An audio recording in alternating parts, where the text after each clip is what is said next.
What's up, deer hunters and big bore enthusiasts? We have the straight wall hunting cartridge series continuing today, but today we have not forgotten about the handgunners.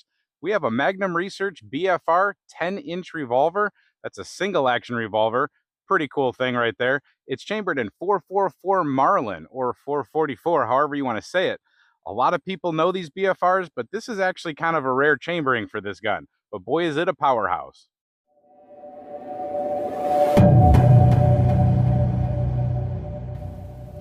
So we've been doing a straight wall hunting cartridge series, but like I said, we don't want to forget about the handguns. Most people are going to be out there hunting with rifles with these type of straight wall cartridges, but a lot of people really do enjoy handguns.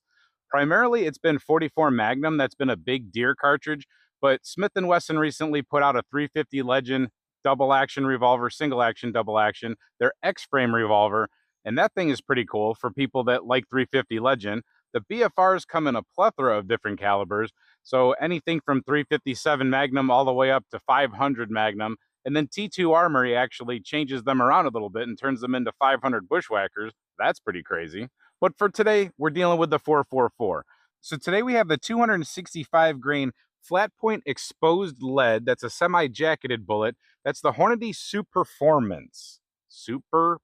It's not super performance, it's Superformance. That has an advertised muzzle velocity of 2,400 feet per second. So one of the first videos in the straight wall series was this ammunition through a 444 Marlin CVA Scout V2 rifle. That turned out to be a pretty good video. That was a good ammunition combo, I think, for that rifle. We'll be trying others, but initially that was a pretty good one. Pretty accurate, did good grouping out there at 100 yards.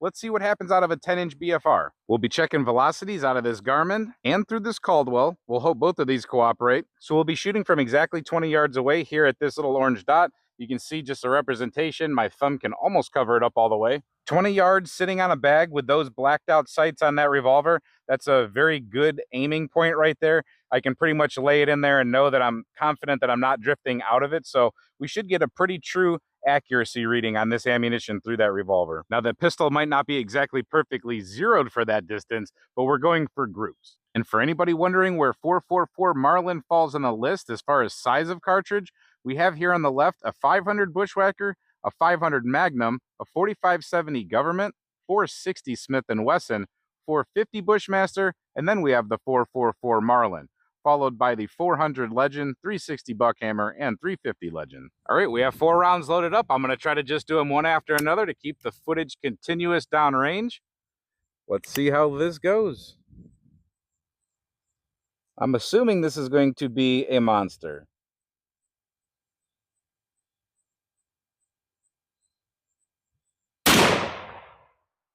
Oh yeah, and of course I didn't even think right there. I cylinder gapped my bag. 1917 on the Garmin and 2204 on the Caldwell. And let that be a lesson about cylinder gap. Never put your finger up there. That completely just cut that bag open.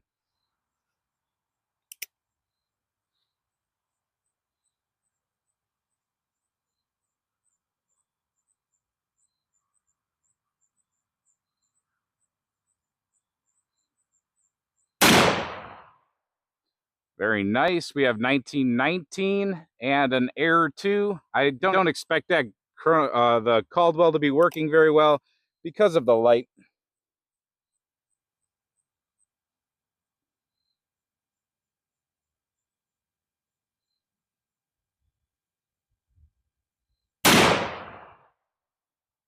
$1,900 exactly, and 2174 or 1900.9 on the Garmin, and 2174 on the Caldwell.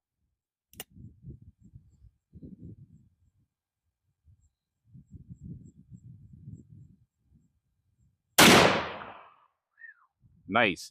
1916.9 and another Air. So that should be it. Let's go downrange and take a look at that target. Well, there we go. About a 1-inch group off that table from that distance with me as a shooter on that bag that I cut to pieces. But pretty good. That's definitely deer quality grouping right there. Now, of course, as you back up out the distance, that's going to expand. You're going to want an optic or something if you get too far, but I'd say you can probably take this up to 50 yards pretty easily without any type of an optic. So very cool gun in my opinion. I do like these BFRs that are chambered in these big cartridges.